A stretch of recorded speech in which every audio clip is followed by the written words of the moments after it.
നിയമസഭയിൽ UDF MLA-മാരെ കയ്യേറ്റം ചെയ്തതിൽ പ്രതിഷേധം ശക്തം. യൂത്ത് കോൺഗ്രസിന്റെയും മഹിളാ കോൺഗ്രസിന്റെയും നേതൃത്വത്തിൽ നിയമസഭാ മാർച്ച് സംഘടിപ്പിച്ചു. പ്രതിഷേധം അക്രമാസക്തമായതോടെ പോലീസ് ജലപീരങ്കി പ്രയോഗിച്ചു.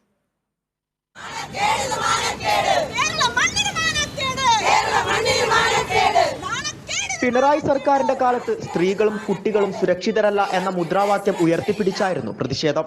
മഹിളാ കോൺഗ്രസിന്റെ പ്രകടനത്തിനു പിന്നാലെ നിയമസഭാ കവാടത്തിലേക്ക് പ്രകടനവുമായി എത്തിയ യൂത്ത് കോൺഗ്രസ് പ്രവർത്തകർ ബാരിക്കേഡുകൾ തകർക്കാൻ ശ്രമിച്ചതോടെ പ്രതിഷേധം അക്രമാസക്തമായി.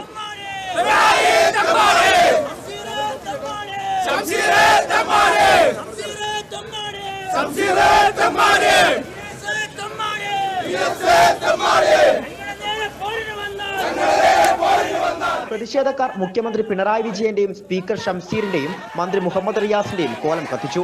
പ്രതിഷേധം അക്രമാസക്തമായതോടെ പോലീസ് പ്രവർത്തകർക്ക് നേരെ ജലപീരങ്കി പ്രയോഗിച്ചു.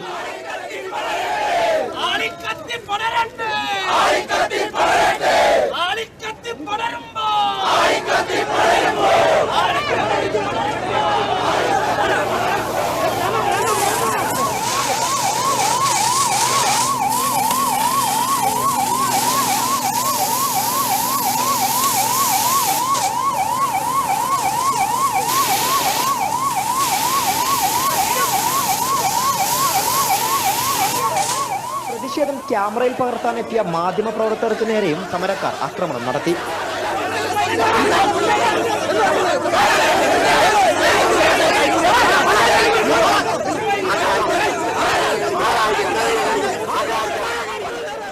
മൂന്നോളം ചാനലുകാരെ ആക്രമിക്കുകയും അസഭ്യം പറയുകയും ചെയ്തതിനെ തുടർന്ന് മാധ്യമപ്രവർത്തകർ സമരം ബഹിഷ്കരിച്ചു.